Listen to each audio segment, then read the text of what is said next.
நண்பர்களே, நீங்கள் பார்த்து கொண்டு இருப்பது உங்கள் கௌசிகா ரிவ்யூ. சரி வாங்க வீடியோக்குள்ள போய் என்ன நடக்க போகுது அப்படின்னு சொல்லிட்டு பாத்தீங்கன்னா, தரமான சண்டைகள் நீங்க பாக்கணும்னு நினைக்கிறீங்களா? இதுக்கு மேல நீங்க மல்லி சீரியல்ல தரமான சண்டைகள் மட்டும்தான் பார்க்க போறீங்க. ஏன்டா இந்த மாதிரி சொல்ற?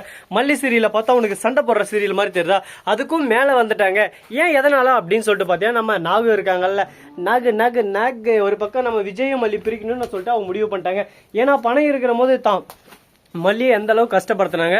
தான் புருஷன் ஆப்ரேஷனுக்கு காசு கொடுக்கல, அதனால அவங்க ரெண்டு பேரும் பிரிக்கணும்னு சொல்லிட்டு ஒரு பக்கம் பட்டுன்னு இருக்காங்க. அதே சமயத்துல மறு பக்கத்துல என்ன நடக்குதுன்னு சொல்லிட்டு பாத்தீங்கன்னா, நம்ம வெண்பா குட்டி இருக்காங்களா, அவங்க இருந்தானே எப்படியாவது இந்த வீட்டை விட்டு அவங்களை இழுத்துன்னு போயிடணும் அப்படின்னு சொல்லிட்டு ஒரு பக்கம் நிஷா, மறுபக்கம் ராஜேஸ்வரி, மறுபக்கம் ரஞ்சிதம் எல்லாரும் சேர்ந்து சதி திட்டம் தீண்டு இருக்காங்க. இதுக்கு நடுவில் என்னென்ன பண்ணலாம், ஏதேது பண்ணலாம், இந்த பிரச்சனை எப்படா முடிவு கொண்டு வர்றது, இதுக்கு ஒரு எண்டே இல்லையா சார், இதே மாதிரி போனா என்ன சார் நடக்கிறது அப்படின்னு சொல்லிட்டு பாத்தீங்கன்னா, என்னங்க பண்றது, வாழ்க்கைன்னா இந்த மாதிரி ஏற்றம் தாழ்வு அந்த மாதிரி எல்லாமே ஒரு பக்கம் வரும். அதை நாம தான் தாங்கி ஆகணும். அது போலதான் நம்ம விஜய் பண்ண சிறு சிறு தவறு இப்ப அவருக்கே ஆப்பா வந்துருச்சு. விஜய் இப்ப வந்து கொலை பண்ணிட்டாருன்னு சொல்லிட்டு அரெஸ்ட் பண்ண போறாங்க. என்னடா சொல்ற, விஜயெல்லாம் இந்த மாதிரி பண்ண மாட்டாரு, அவரால் சொக்க தங்கண்டா, நீ போய் சொல்றியா அப்படின்னு சொல்லிட்டு கேட்பீங்க.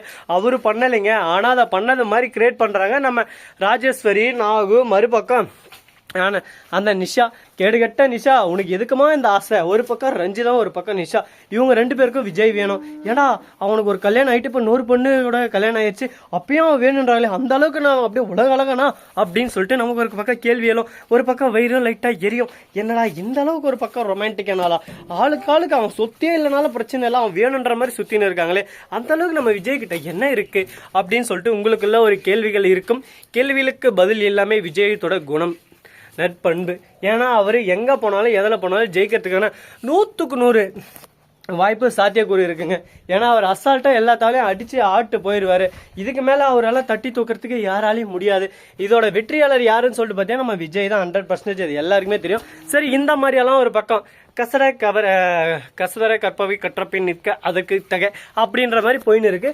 சரி போகட்டும் அப்படின்னு சொல்லிட்டு விடவும் முடியல.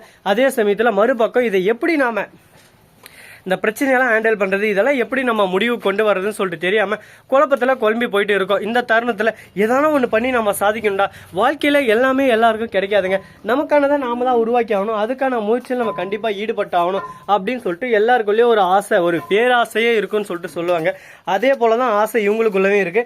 அந்த ஆசையெல்லாம் இவங்க எப்படி உருவாக்க போறாங்க, எப்படி இவங்களுக்கு சாதகமா மாறப்போகுது அப்படின்ற ஒவ்வொரு விஷயத்தையும் தாங்க நம்ம உன்னிப்பா கவனிக்க போறோம்.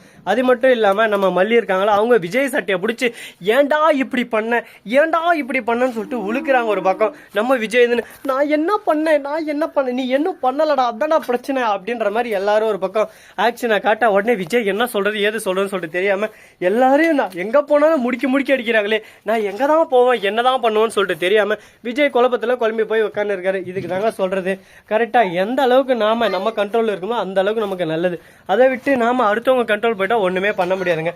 அது போலதான் இப்ப பிரச்சனையும் ஒரு பக்கம் போயின்னு இருக்கு. இந்த பிரச்சனையெல்லாம் முடிவுக்கு வருமா, இதுக்கு ஒரு எண்டே இல்லையான்னு சொல்லிட்டு பாத்தீங்கன்னா கண்டிப்பா எல்லாத்துக்கும் ஒரு எண்டு உண்டு. எண்டு இருக்கிற மாதிரி எண்டு கார்டும் நம்ம கொடுக்கலாம்னு சொல்லிட்டு கண்டிப்பா சொல்லலாம்.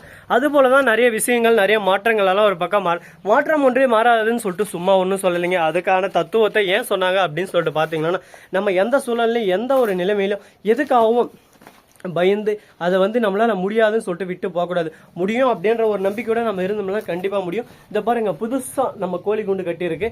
நம்ம கோழிகளுக்காக மட்டும்தாங்க. கோழி குஞ்சுக்கு அடிக்கடி மழையில் நலையிறது, இந்த மாதிரி சின்ன சின்ன விஷயம். அது மட்டும் இல்லாம ரோடு பக்கமே இருக்கிறதுனால அங்க போயிட்டு கோழி கொஞ்சம் இழப்பு அதிகமாகுது. அதை பார்க்கும் போது நமக்கு ஒரு ஃபர்ஸ்ட் எதுக்குடா இதை பண்ணணும், ஏன் இதை பண்ணணும் அப்படின்னு சொல்லிட்டு ஒரு ஏக்கம், ஒரு சோகம் வந்துடுது. அதனால சரி ஓகே, நாம கரெக்டா இருந்தா ஏன் அது போக போகுது அப்படின்னு சொல்லிட்டு நாம எல்லாத்தையும் பர்ஃபெக்டா இப்போ பண்ணிட்டு வந்துட்டு இருக்கோம். இதுக்கு மேலேயும் என்ன நடக்கும் ஏது நடக்கும் எல்லாமே நம்ம கையில தான் இருக்கு, பார்த்துப்போம் என்ன நடந்தாலும். ஸோ நண்பர்களே, இந்த வீடியோ பிடிச்சிருந்தா லைக் பண்ணுங்க, கமெண்ட் பண்ணுங்க, ஷேர் பண்ணுங்க, டிண்டிங் பெல்லை தட்டி விட்டு போங்க. அப்பதான் நான் போற அடுத்தடுத்த வீடியோ உங்களுக்கு உடனுக்குடன் நோட்டிபிகேஷன்ல வந்து கொண்டே இருக்கும். மிக்க நன்றி, தேங்க்ஸ் ஃபார் வாட்சிங், டாடா, see you, நன்றி, வணக்கம், வந்தனம், வருக தருக.